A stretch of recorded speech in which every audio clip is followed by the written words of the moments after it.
Morning, good morning. Good morning, everyone. We've got a really good crowd here. I hope folks can hear me. It sounds like it's coming through. Wonderful. Well, welcome to College of the Atlantic. My name's Sean Keeley. I am a graduate of COA and the executive director of our Summer Institute. And thrilled that everyone showed up. I want to shout out to the folks who are joining us online as well, because we have a virtual audience. So many of you know COA well. I'm looking around the room, but just some of you may not. And it occurs to me in some of these programs that, a little bit of info about what the heck we are, in case you don't really know what this college is about. I want to share that we are in our 53rd year, or we'll start our 54th academic year in September. And for all these years, we've been a really tight-knit community of learners, doers. Currently, we have roughly 350 undergraduate students who make their way through this college. They're all pursuing a degree in human ecology. This is an interdisciplinary degree, and we encourage students to really examine the world, improve the world by bringing a range of disciplines to their studies and perspectives. We are also quite passionate about place-based, hands-on, experiential learning, situational learning. I'm looking to Toby because I borrowed that term from him. And today's program is actually perfect. It feels like it's right in the heart of human ecology, to me anyway. So really excited to have this program. Really excited that Steven's joining us today and agreed to do this talk. I'm not going to do a whole intro for Steven, but I do want to thank Toby Stephenson for leading the conversation this morning. Toby is a graduate as well. He was a few years ahead of me at COA. And for the past 16 years, he has been our boat captain. So you'll see our research vessel, Osprey, zooming around the waters. And Toby has been leading that for years. But those who know Toby know that he's so much more than a captain. He's an integral part of our learning community. And I have been so sort of impressed by the way that he engages students, creates a beautiful foundation for their learning, and is a great mentor. So much of the great stuff here at COA happens in and around, our waters, our islands, our farms, and that, Toby's work with the students in that environment is second to none. So thank you, Toby. I can't imagine anyone better for this conversation.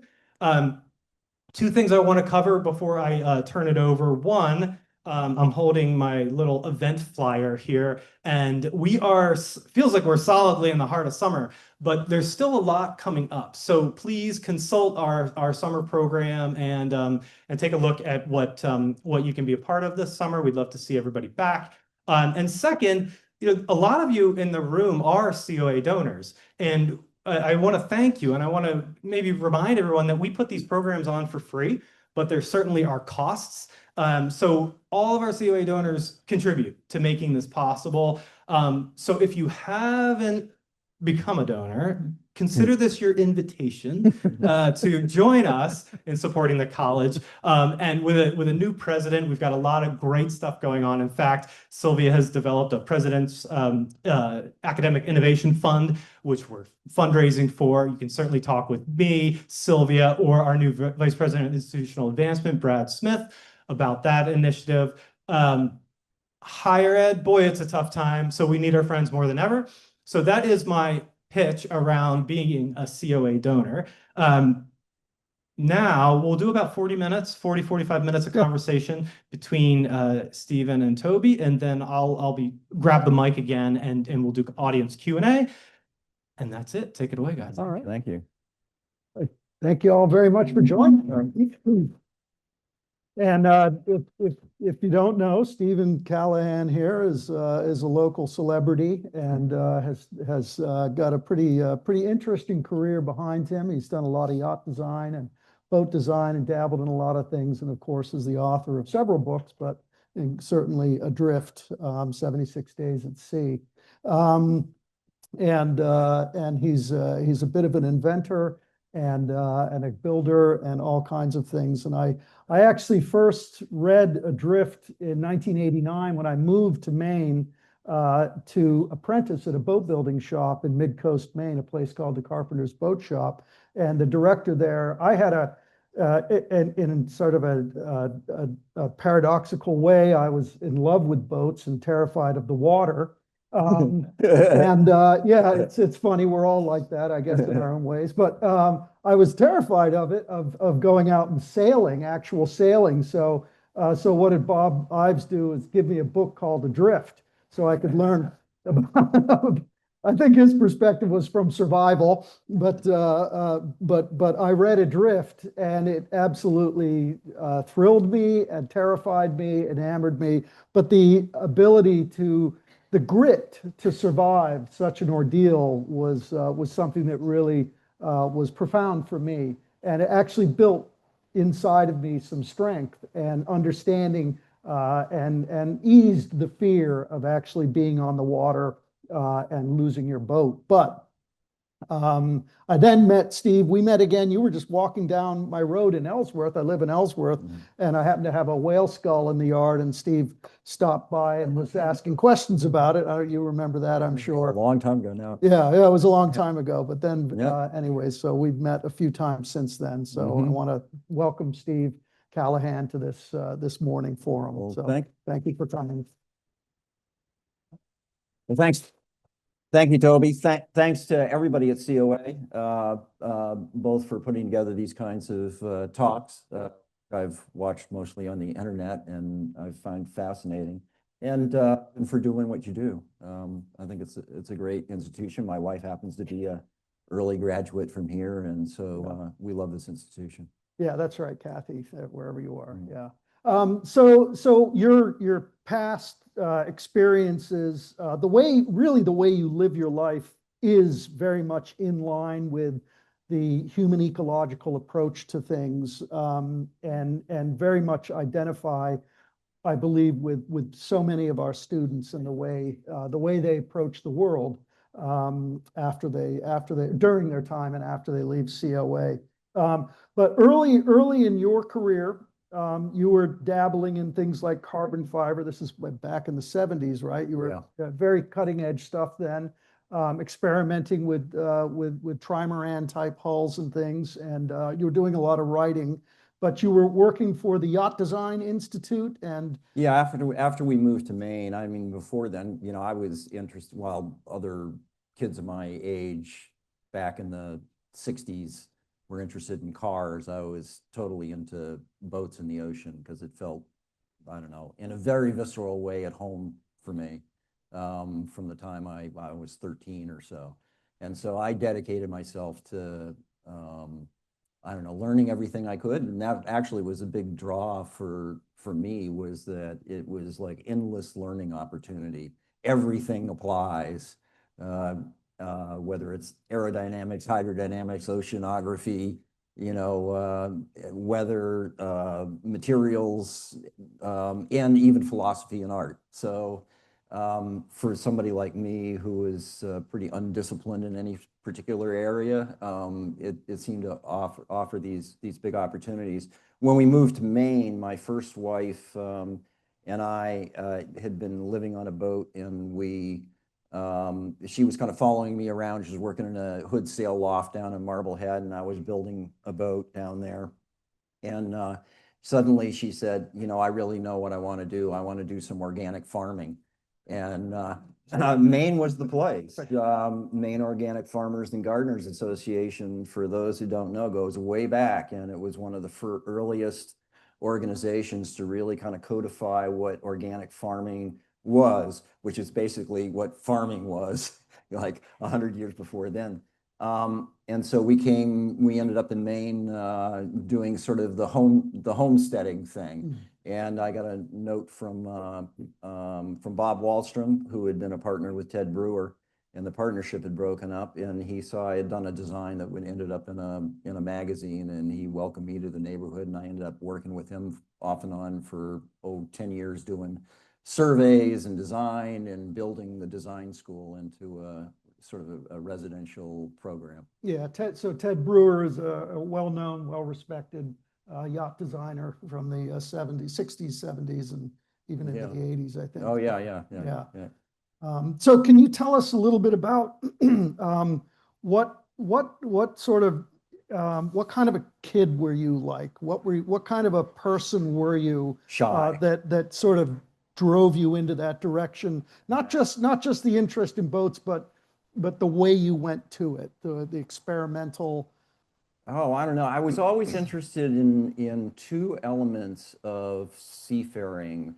One would be, I guess, it ended up being coined seasteading, sort of the oceanic side of homesteading, using boats as a platform for a mode of life that is very, in a way, very efficient and less demanding on the environment, and being very much in touch with everything in the environment on a constant basis. You know, when it's easy when it rains out or blows 15 or miles an hour to just go from here and hop in your car and be safe in your house. But if you're afloat, you're in direct contact with every whim of nature all the time. And I love that. As a kid, I was very much, I wasn't one of the cool kids. And I spent a lot of time alone, running around in the woods and in the wilderness, and then on the ocean. And felt very much at home in wilderness type environments. I love that, living kind of minimally and close to nature. We talked about some of the early influences, the people in your life. You talked about a scoutmaster once. Can you? Yeah, a couple of people. One was my dentist, which seems a little unusual, but I was interested in both boats as a lifestyle, and I was also interested in technologies, growing, leading edge technologies. And my whole professional life has been kind of a blend of those two things, doing voyages and living aboard, and also revealing leading edge technologies, not being the first necessarily, being very early at that, whether it's hydrofoils and kite sails and things like that are now very common. Popular, but yeah. early into that. And but the two big influences, my Boy Scout master, who really became my sailing mentor at age, I don't know, I guess 12 or something like that. He'd just take kids out, and if they were interested, then he would take them out again and again. And I ended up crewing with him for years and years as he moved up in boats. From a day sailor, we'd just sail off the coast till you couldn't see land anymore. And then up to a camp cruiser, basically. That's how I knew Mount Desert Island specifically, because we trailered a boat up here and camp cruised all around this area. And then up in larger boats that by the time I was in high school, I'm age 16, he would let me take his 25-footer out, and I started doing some single-handed sailing. And my dentist, who was into multi-hulls, catamarans, trimarans, things like that, and they were very countercultural at the time. Now they're very, very common. It's the biggest part of the industry, possibly. And but at the time, we were all kind of like the black leather jacket boys of the sailing community. Yacht clubs didn't want to have anything to do with us, and it was an era of, again, like homesteading. I think Larry Bedell, who was this dentist, he had a full-time practice, but he was in this movement, and he ended up building 3 boats without getting divorced, which I think is a record. And so my high school job was helping Larry build his second boat, and that introduced me directly to multi-hulls. I built one after I got out of school. That was the first boat we lived on, and so on. So I just went from there. But they were big, really big influences on me. What about your parents? What was that like? My parents were from Virginia, from Big Stone Gap, Virginia, in Appalachia. Very poor. My father is a classic American dream story. He was working his way through school, went off to the war, came back on the GI Bill, became an architect. He knew New England from the war, from being stationed in New England for a while, and settled there in the burbs of Boston. And we had this tiny little house, and his dream, family built a dream house. It was a coal mining family. It was. Most of his family worked in the coal mines, but he didn't want any part of that. Sure. So he worked his way out of it. He always loved the ocean. So that also was a big influence from the time I was, basically a baby. Yeah. He used to take us to the beach, and I just loved it. Yeah. Well, I'd love to steer the conversation towards sort of the learning and the experiential and the situated learning. But we can't escape the elephant in the room, which is your book. Yeah. And Adrift. And can you give us a synopsis of what happened? We don't want to necessarily dwell on the book, I won't but do that. let's Yeah, there's a lot. There's a satisfy lot too somebody. much in the book to Yeah. encapsulate for sure.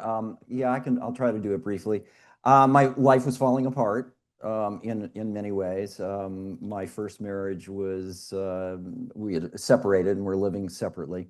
And I had these dreams of crossing the ocean from the time I was like 12, 13. I'd read a book. I'd read several books everything I could get my hands on, actually, but one in particular, Tinkerbell, by this man, Robert Manry, who had just a family man, copy editor, who had taken a town class canoe, or not canoe, but little sailboat, 13 and a half feet, built in Old Town. And he sailed around the lakes for a while with his family, and then he finally put a deck on it and a little cabin and sailed it across the Atlantic. And that just totally captured my imagination. It's like you can just be an average person. You don't have to be wealthy, and it might help not to be too bright. So that's just suiting me to kind of do that. And so I built Napoleon Solo, 21-footer, sort of the size of your average, it's like living in a minivan, but on the ocean. We teach sailing here on Rhodes 19s, which are, I mean, they're tiny. They're like rowboats, basically. Yeah. But So anyway, but compared to Tinkerbell, Robert Manry's boat, it's a lot larger boat. And it's not like it hadn't been done before. I have a tendency in my life to be attracted to things that are a little bit unusual, if not very unusual. And we were talking about this before. I'll quote Dodge Morgan. Dodge Morgan was the first American to sail nonstop around the world. And when people ask him, like climbing Everest, why on earth would you want to do something like that? And he said, because it's different and difficult. And I always thought that was a great answer, because for me, whether it's, I worked on this film Life of Pi, which everybody said was unfilmable. I crossed the Pacific on a proa, a very unusual boat owned by a friend of mine.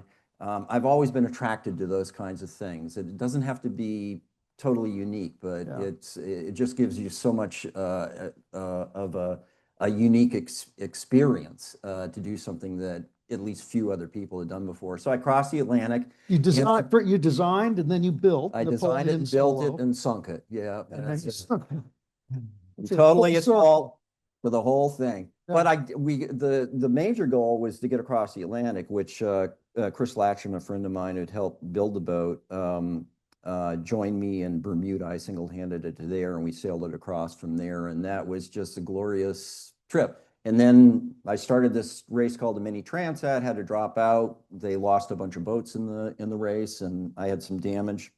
So then I started cruising and was headed in the milk run, the easy part, on the way back from the Canary Islands to the Caribbean. And I got about a week out. It was kind of blowing out. It wasn't out of control. I mean, we'd been through several gales before, my boat and I, and it seemed like something hit the boat quite hard, boom, and then water came rushing in, and I bailed out into a life raft, and this is a very foreshortened part of that story, and spent the next 2.5 months learning to live like an aquatic caveman, and that's the story. Yeah. And drifting, I mean, drifting across. Yeah. You went through the Sargasso Sea, right, a little bit. Well, I don't know, in the trade winds, In the actually, trade, yeah. in the trade winds. Like everything in life, I think, and certainly outlined in the survival experience, everything's got a sort of yin-yang balance in it, a plus and a minus. Yeah. So I drifted with the trade winds very steadily and with the currents towards the Caribbean. The unfortunate part of that is that I couldn't have gone in any direction where land was further away. So, Yeah. but I don't know, you just have to, acceptance is a really big theme for me in life. And it comes out especially in survival experiences. I've spent a lot of times with survivors and survival experts in the intervening years. And to me, the number one lesson is denial is the number one enemy. As soon as you can kind of come to grips with the problem, the actual nature of the problem, or just the reality of your situation, the sooner you can start working your way towards adaptation. Yeah. And so speaking of adaptation, you had 3 World War II era desalinators. You had, by chance, right? It's not Well, like you not had exactly by chance. well, no. but you didn't have a big survival kit in a package. You'd put together things on your own, It right? was a mix, actually. When I bought the raft, it wasn't a new raft, and it was a 6-person raft, and everybody kept looking at me and going, "What on earth? You're single-handing this boat. Maybe you have somebody else on board. So why do you need a 6-person raft?" And I said, "You ever get in a life raft?" Yeah. Because you're allowed, basically 2 square feet per person. So a 6-person raft was just about right for me. And in the raft, the prior owner had extra equipment in the raft, which included 2 stills. So, Okay. and then I'd been active. I'd done a bunch of offshore trips by that time. And I had known buddies of mine who'd been on the edge before. Faced various calamities. I was very aware of what could happen. And so I had this very prepared ditch kit with all kinds of other goodies in it. And you spent much of your time sort of fiddling and fussing and making it work. Well, with the solar stills, I had very little rain until the end, and could not have survived with what I could have caught. So I was very thankful to have these stills. But I've done all kinds of research on and talked to all kinds of World War II vets and whatnot, and I've never run across anybody else who actually got them to work in the real world. Which explains why men don't really follow directions too much. It's because we write them, and we know how much crap they are. Yeah. Anyway, they work theoretically, but I had to use them not as directed in order to, and fiddle with them like every 15 minutes. Fascinating. So we teach seamanship and boating skills here at the college. It gets increasingly difficult to really teach intensive experiences to students, mostly because of the risks and the sort of the adverse nature that our society has towards risk. Schools like Outward Bound are opportunities for people, but even Outward Bound today is not anything what it used to be. And insurance companies, there's all kinds of things that really limit what I'm allowed to do with students and how we're allowed to do things, the Coast Guard and regulations and everything. And it, we just have this sort of resistance to really great liability for lots of practical financial reasons. But as a result, we suffer on the teaching end of the real experience, what you experienced drifting across the Atlantic Ocean and how you made it through that. You write in your book, one quote in particular, the paradox of being in this beautiful ocean, this beautiful world around you, viewing a view of heaven from a seat in hell. And I want you to kind of maybe talk about what we're not getting necessarily across or able to get across in society to be able to endure things like that. What are the experiences that gave you the strength to get through that? And maybe what we need to do for our students today to help kind of bring them up to speed, perhaps, or give them the opportunity to be able to get those experiences where we're sort of restricted by what we can actually do. How do they go out and get it Yeah, without killing themselves? yeah, it's a good question. Well, first of all, life is risky. Nobody gets out of here alive, last time I checked. And our lives are full of choices that we make. And every choice we make has consequences one way or the other. And they tend to be, in my experience anyway, kind of balanced. We have all kinds of unintended consequences from what we do. Yet I think the growing up when I did was in an interesting time in America because our parents were very happy to say, you know, well, we got to do these chores and whatnot. We had a lot of responsibility. Freedom doesn't come without responsibility, as far as I'm concerned. They're totally married. You're not any freer. I could not have been any freer in a way than in being in a life raft. But I was totally responsible for absolutely everything that happened there. It's a balance. And I think the way that I was brought up, given responsibility, was a blessing in the end. And the fact that people weren't so paranoid about it. I mean, it's like kids go off and play, you know, if somebody breaks their leg, okay, they break their leg, whatever. And the way I learned to sail, thankfully, because I had good mentors, was taking things one step at a time. Survival is the same thing. You have an overall goal. You know, I want to make it to the end, as preposterous as that seems. And I've met, like I say, I've met lots of survivors, and I think if it's not universal, it is a real commonality that when people get into these true crisis mode, you go, I'm toast, I'm done. My whole life's just been flushed down the toilet. I don't think I can, I don't know if I'm going to make it another few days, not to mention 2.5 months in my case. But you adjust slowly. You take things in steps. That's how I learned to sail. Day sailing and overnighting, and then taking more responsibility myself, single-handing a moderate-sized boat and going from there.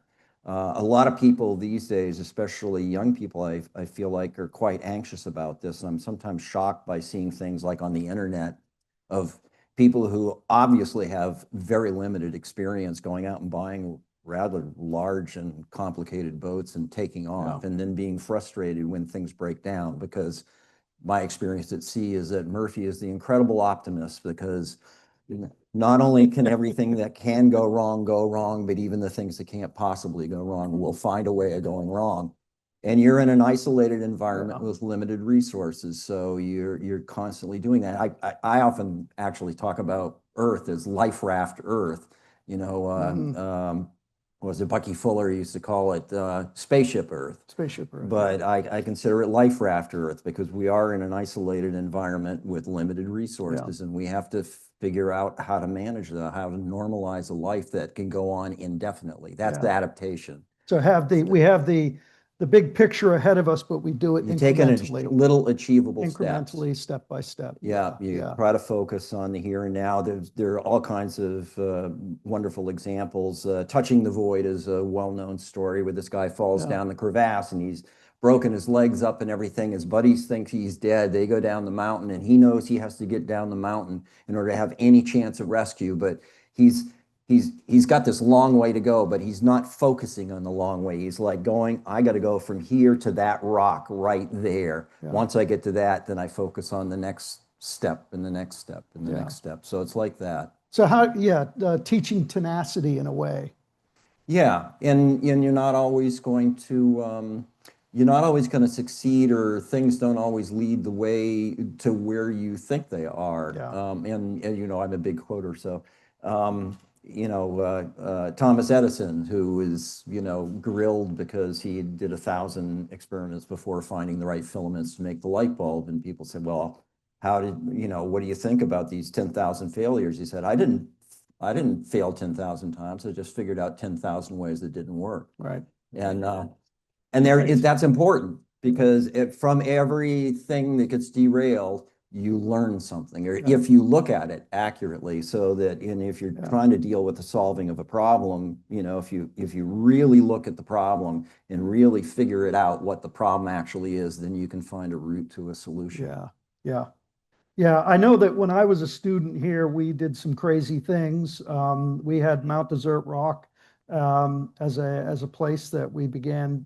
We went sort of got back to. We worked at Mount Desert Rock years before, or students did, and then we received the islands and started to do some work out there. And we would go there and back in 14-foot inflatables, Right. or 15-foot inflatables, and they're things I wouldn't dream of allowing students to do today. Yeah. But right, Sylvia. But those I can't. I want to be able to give those experiences to students somehow, Yeah. because those experiences helped me get through so many of the tough times that I'd experienced since then. Without those experiences, I don't have. We need them to get from step to step. Right. Can you talk about any of the most intensive or just intensive experiences that you got through, and how, Give Yeah, us well, the taste. first of all, I think that you're serving to a large degree the role of the mentor. And it's going to, at some point, it's up to students to start making their own decisions about their own ability to take risks in different directions. Everybody's different. And for some people, a great challenge is just getting out of their room and interacting with other people. Other people, it might be, dealing with their financial problems or whatever. We basically face the same stuff in different ways, psychologically and emotionally. So, the structures, as you say, the practical structures in terms of liability and things like that are obviously going to restrict people increasingly in our society. But we're free people so far. Mhm. And so it is at a certain point, you're allowing students to kind of take those steps, achievable steps. And if they have such a desire, they can push their limits, push to the edge of their envelope, whatever it might be. In terms of stresses at sea, are you talking about just in the life raft, or? Yeah, whatever, Um, or any time. Oh, I don't know. I can think of lots of times where I've escaped by the skin of my teeth for various reasons. And I don't know, I've had rudder fall off, which was a big challenge. I've had mast come down. I don't know why anybody would want me on their boat. I've broken just about everything there is to break on a boat. But of course, a lot of that's racing, and where you're always pushing Pressing and at the edge of stretching. the envelope. In terms of being in the raft, I'll never I mean, you don't remember pain, thank God. But you have a kind of recollection of it. And I'll never forget how difficult it was to be really dehydrated for 2.5 months. So it gives you a different appreciation for having a nice little cup of water here. Or starving. But I had just enough for me, which was Barely, just enough for me. Yeah, and that brings up, because a lot of people go, "Oh, don't you wish you had somebody else with you?" And to eat. yes and no. Yeah, exactly. We're gonna eat me. Oh, I got a gamey leg. I don't know. That's an old Monty Python thing. Yeah, but that's basically it. There wouldn't have been enough water for two of us. But on the other hand, maybe they would have had a solution to a problem that I would never have seen, or maybe they would have been awake and seen a ship that was closer by than I ever even knew. So you just never know about those situations. Yeah, again, it's about acceptance. This is the situation. What are my limitations? Yeah. And that's a big thing. What are my limitations? Is Dirty Harry, the great Dirty Harry said, every man's got to know his limitations. And I think that's wise advice. Yeah. A lot of people have horrible experiences in their lives that they could do without. Right. From war to various things, that if they could go back in time, they would, redo it and skip that detour around that route. Right. Would you do that? Would you go back in time and not have this experience? No, not now. I mean, nobody wants to go back, and this is another huge commonality, if not universality, of survivors of big crises is uh, none of us want to have the same experience again, but there are things that come out of these experiences that are priceless, irreplaceable. Which gets back to your quoting the book, which actually came out of the little log that I kept. It was a view of heaven from a seat in hell. I learned more about myself, not just that I was a lot more resilient and stronger than I ever thought possible, which is another commonality. But also like what all might be a really grueling first, I don't know, couple of weeks as I took those steps towards adaptation of beating myself up for every failure, every weakness, and all that kind of stuff. Right. That awareness and the spiritual connection we feel, survivors. I've talked to people, you know, falling off of mountains and whatnot, and we often talk about the same thing that a lot of athletes talk about being in the zone. And sailing's very much like that. It's a very sort of Zen-like experience. You're very, very present. You're kind of the brains of a beast as it negotiates wind and wave. And and so there, you know, the past doesn't mean so much. The future doesn't mean so much. You're really in that zone, and that's something that's really intensified in survival experiences. So a lot of people come away feeling that I can only describe it as a kind of spiritual high, which was certainly true of me and my feeling of connection. It's not about me. I guess the big lesson for me in life has been it's not about me. It's about us is a loop. It's us as a whole. And how we're just a part of that integrated whole, and how do we fit in with it? Like the guys, a lot of people know the story Alone, not Alone. Is it Alone? No, about the plane crash in the Andes. Is it Alive? Excuse me. Thank you. And so I was doing a TV show actually with these guys, several of them, and one of them was over in the corner with me having a little chat, and as horrible a thing as they went through, you know, they had to cannibalize bodies of people who died in the plane crash because they had zero food. And he said, you know, we were talking about this element of these precious elements of these experiences, and he says, you know, sometimes I just wish I was back in the mountains again. And I thought that was quite extraordinary. Yeah, yeah, very intense. During some of our meetings and conversations, a few phrases came up that I jotted down. You don't need a lot to cover the world is one of them. Navigating versus exploring. Sailing to versus sailing towards. Right. And your rum line analogy. Okay. I might have to explain. Yeah, you might have to explain the first couple. I can't remember exactly what we were talking about. But we were talking about students moving on, graduating, and going into the world.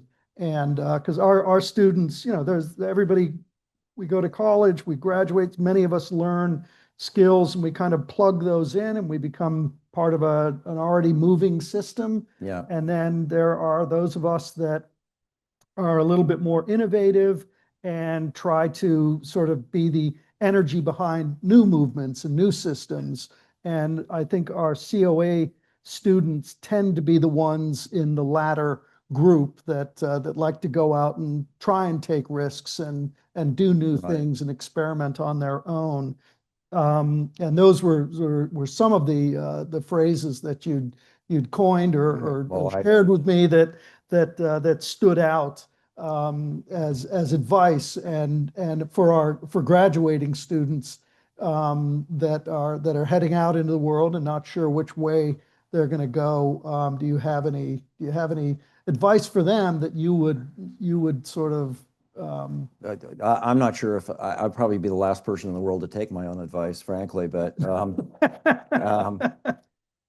yeah, seriously, I don't know. Everybody has to find their own path. Yeah, I mean, really, they have to determine their own level of comfort with taking risks.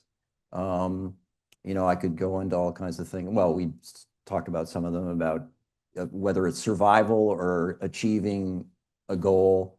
Try to figure it out and take one step at a time, Yeah. achievable step at a time. Be prepared for things not to work out, because a lot of things don't work out the way you expect them to. In fact, like more than few things do. 50% of the I time. figure I've done all kinds of things Yeah. with my hand, rebuilt a house, built a house, you know, built some boats, all that kind of stuff. And I'm constantly doing projects. You think I'd have it figured out in my 70s, but I don't. I figure the way my normal rule of thumb is I'll have it figured out just by the time I'm finished. And it makes you know, if you do the same repetitive thing again and again, that's fine. And some things need that. And some people are more comfortable with being in that support role. Yeah. And that's important too. Not everybody has to be like the leader out there pushing the edges of what we know. That being support is incredibly important. And for me, like working on the Life of Pi was a great high for me, because it's like, boy, I wish I had known about this when I was in high school. Because I loved working behind the scenes and being part of that collaborative project where, you know, people like me in my life, you know, I've done most stuff alone or with very small numbers of people. But there's a great value in doing things with large numbers of people too. You can do things that you could not do in any other way. Just like in the life raft, I saw lots of things that I could not have seen or witnessed or been aware of in any other way. So I don't know, you just got to follow your own heart and do the best you can with it. And don't be disappointed if things don't happen the way you expect them to. And that they won't. And that gets to the point of, you know, the rum line. There was a Phil Weld, who had won this famous race, the Observer single-handed transatlantic race, when he was 65, which was kind of an unknown at the time. It was in a transitional part of the sport when it was going from a sort of personal adventure into a fully professional sport. And he sailed across the Atlantic and won. And he'd come to sailing relatively late in life. And Phil was a wonderful guy, really fun to hang around with, self-made, very rich person. And we were talking one day, and he said, you know what, it took me a really long time to figure this out. We would start like from Newport and sail towards Bermuda, and the rum line is the straightest line you can get there. And he said, all my early sailing, I would get pushed away by the current or adverse winds or whatever, and I kept trying to get back to the rum line. And it took me forever to figure out the rum lines from where I am, not from where I started. And I think that's a good life lesson. Yeah. For those of you that aren't aware of what the rum line is, for sailing terms, it's the straightest line that you can get from point A to point B. But you can't just follow a compass course and stay on that, because your longitudes are always getting closer and closer together. So if you stay on the course, you ultimately end up running in a circle. But to keep a straight line, you have to constantly adjust your compass course to do that. Yeah, actually, another kind of life lesson for me from being offshore is that at sea, the shortest distance between 2 points is anything but a straight line. Right. Because you're playing all these other elements in it. You're on a sphere. You're on a sphere, but it's a dynamic sphere. It's always moving. You have weather systems. You have currents. You have all this stuff to attend to, and how every boat has its own personality and how it reacts, its strengths and weaknesses, just like people. So you're playing as a skipper or a crew member, you're playing all these things in your mind. And you might actually I knew a guy who wanted to go to Brazil from the Caribbean. So he said, so I'm going to go the quick way, which meant that he went from the Caribbean up along the East Coast, out to Bermuda, over to Europe, down, and then across to Brazil, because going the other way, it was straight against real Against strong the winds winds. and currents, and was an absolute nightmare for him in his boat. So Yeah. he did the short way, which was thousands of miles extra. Like driving around Cottage Street. Yeah, exactly. I've got, before we go to audience questions, would you consider teaching at COA or team teaching? And what course would you think about teaching if you were to do that here?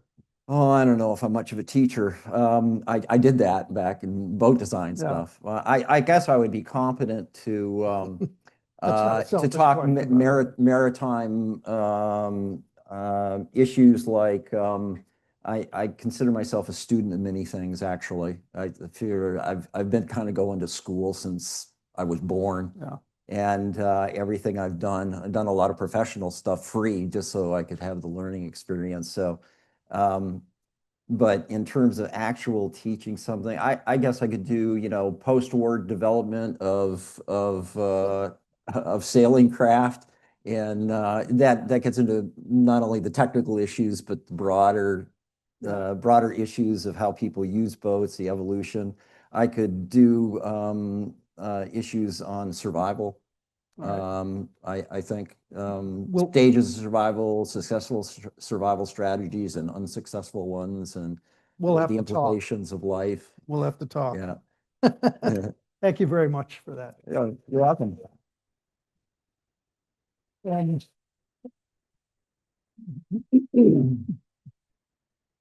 and we'll take audience questions.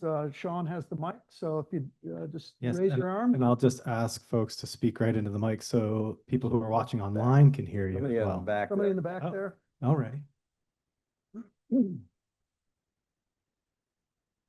Hello. I was wondering if when you were on the life raft for the 2.5 months, if you were keeping any kind of written record, like a ship's log, or if that was just the last Yeah. thing that you were doing there.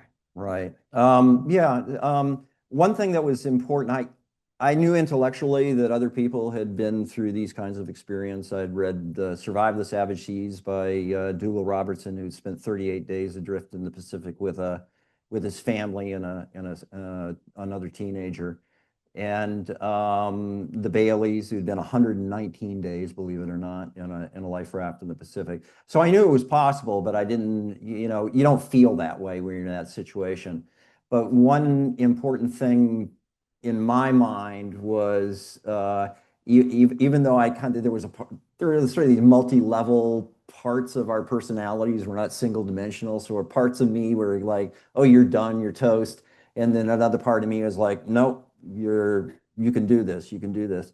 And so normalizing life as much as possible was important. So I tried to approach the voyage of rubber ducky, my raft, and as though it wasn't the end of the voyage. It was just a continuation in a more modest craft. So that meant I get up in the morning, I'd do my navigation as best I could. I would do exercises. I would keep a log. I had these like little pads of paper, which actually became the bedrock for Adrift. It allowed me to kind of get back and say, oh, out of this chaos and all this stuff that was happening, how can I would spread out all these notes and look, oh, well, this is what was happening nuts and bolts wise, you know, weather and all that stuff. And here's the things that I was experiencing and thinking about in a more philosophical way, if you will. So that was really important to me.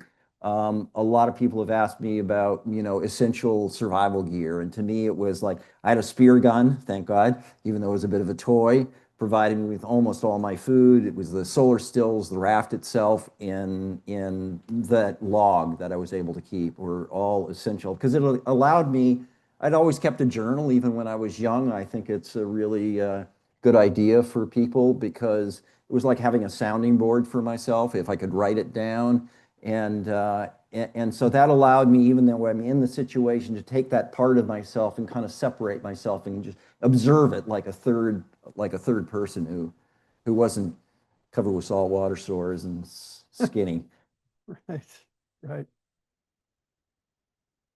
I loved the movie Life of Pi, and I'm just wondering what your contributions were to that movie, looking back on it. Sure.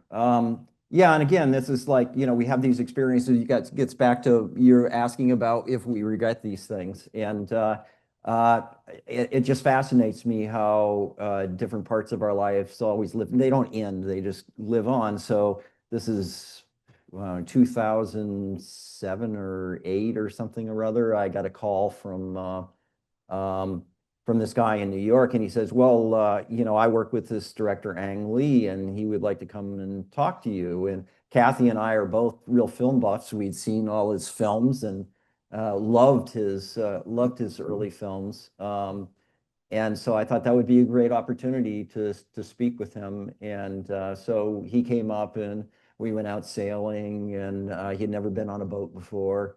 And it was one of those horrible days, Maine days, where it's the what they say it's kind of like thin rain maybe, or thick fog, where you're actually seeing, all the water, and it doesn't matter what you're wearing, you're kind of drenched after a couple hours. And he and David McGee, the script writer, we spent a couple of days together, and they went away. I told him some sea stories, some of which were true. And told me all kinds of movie stories, which I presume are mostly true. But then they went off, and I knew enough about the movie business to think, oh, they're never going to make this movie. It's already gone through 3 other directors. Nobody's ever gotten the money for it. But then I got a call in 2010 and went to Taiwan, and I asked Ang, well, 2 things important to convince me. He said, I want to make the ocean into a character. We have a boy, a tiger, and a boat, and that in the ocean, and that's it. And that really drew me to it, because most films that are set on the ocean look like they're in this kind of a space with some water on the floor. There's no dynamics, and then when they introduce these CG dynamics, they're all wrong. They're really horrible waves, and I don't know, they're just not right. So it gave me the opportunity to try to bring my passion about the natural world offshore, this incredible wilderness that we have out just right out there, to viewers. And when I got off the plane, he said, I want you to help make the movie better. And I said, well, I'm not sure what that means exactly. He says, I want you to bring authenticity to it and to make it convincing, which, if you know the story, is a pretty wild story to make convincing. So we set off on that. I ended up working with every department. He used Adrift, actually, he had Life of Pi and Adrift. He had the book side by side in every department, and would have people have sticky notes in it and stuff like that. So I was able to, I didn't think anybody would ever be interested in making my book, Adrift, into a movie. So this gave me the opportunity to introduce a lot of elements of that into the film. And I think if you read Adrift and you see the film, you'll see a lot of parallels in that.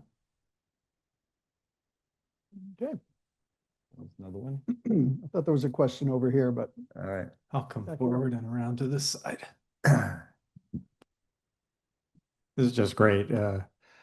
Andy Revkin. I write a lot about disaster risk, and I thought I wanted to draw from both of you a little bit more on the word you used, situational, in terms of how any community should be thinking about that we're not on a life raft. It's not just life raft Earth, but every community, when big bad things happen, like in Texas, this can happen anywhere. We could end up with a wildfire mode here, and we don't think about that. So how much were you thinking in preparing for the journey about the situation you would be in? And then, of course, you had the adaptability.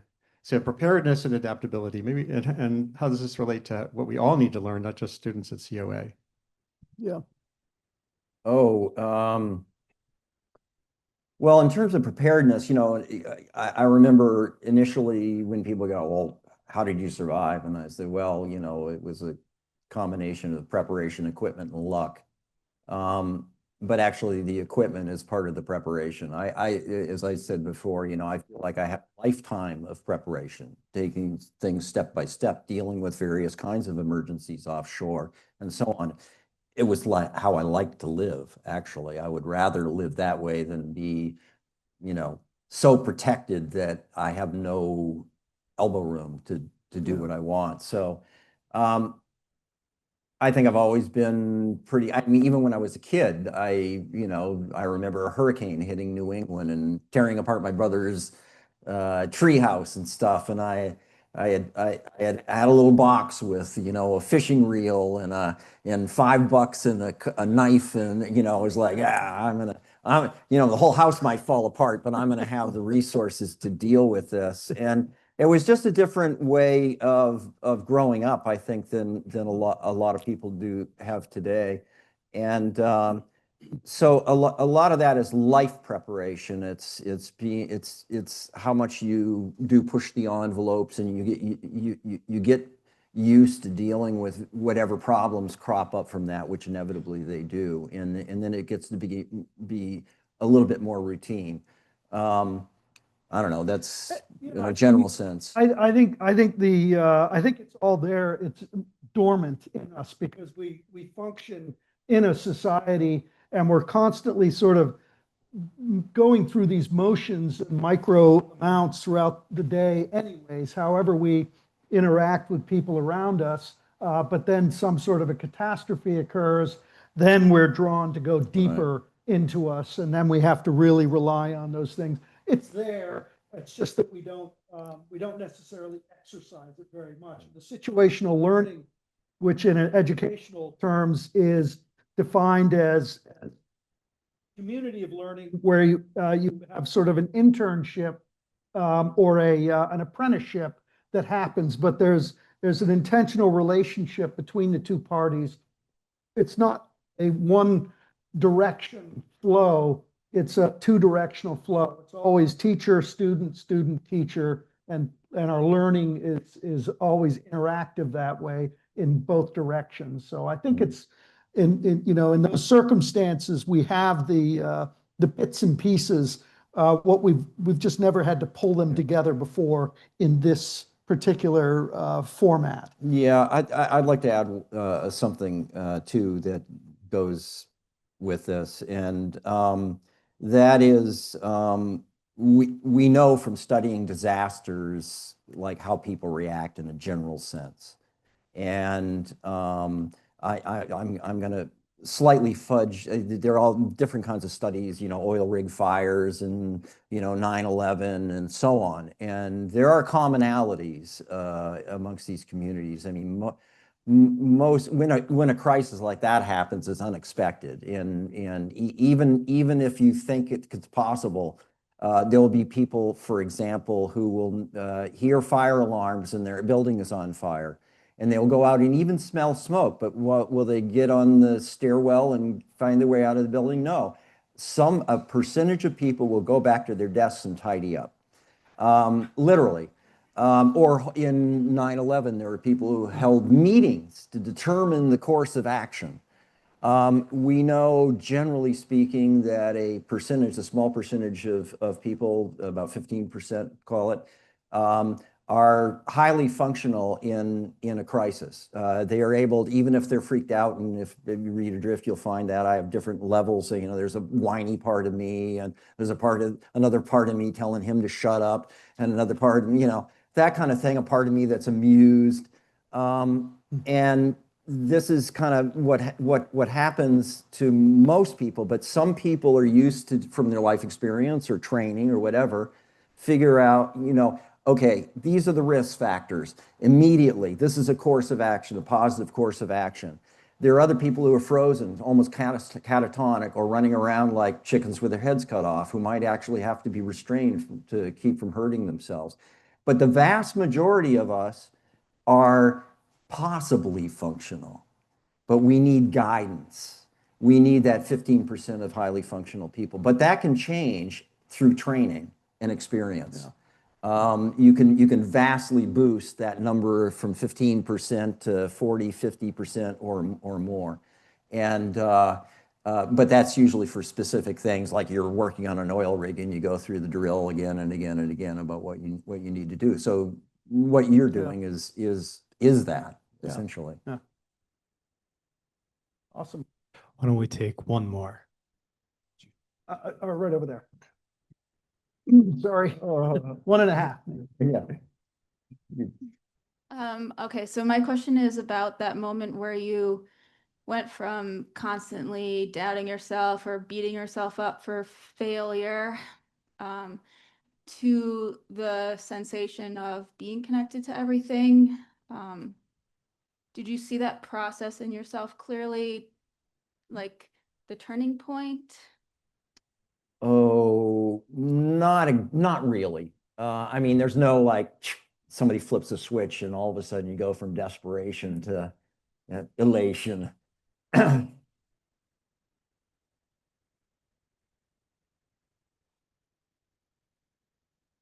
Oh, yeah, everything required a lot of effort, I guess. Well, I had time to reflect after a while. I don't know, things go in stages. You know, the survival experience is like life on steroids, as the old adage goes. You have highs and you have lows, but the highs are incredibly high and the lows are incredibly low, and they can be sandwiched together just like that. Example of that was actually through the voyage towards the end, where I had speared a fish, had broken the spear gun and put a hole in the bottom tube, and I was in a really bad way for about 10 days. And I could not have been lower. It came close to just like, that's it, I'm done. And finally, I figured out this solution, which, without going into details, a handle to a fork through, make a pin through, would make this thing work. And when I did, it was like I was the king of the world. I mean, honestly, it was like, look at me. You know, I often refer to Tom Hanks, you know, I made fire, look at me. And it's kind of like that. But the beginning, the first couple of weeks was really difficult because it was like, I have to face this problem and I got to face that problem. The solar stills don't work.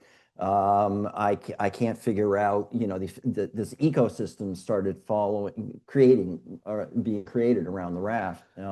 And that's the central Hanging on the underside of it, limiting the I ecosystem. drew fish to it, and barnacles would grow and more fish and so on. It takes a long time for that stuff to develop.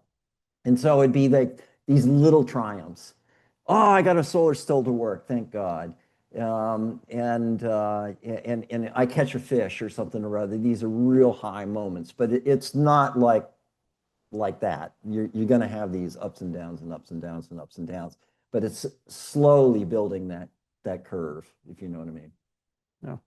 Incredible. Well, folks, I know there's more questions, but I think we're at our time. All right. So thank you so much, Stephen. Thank you, Toby. This is incredible.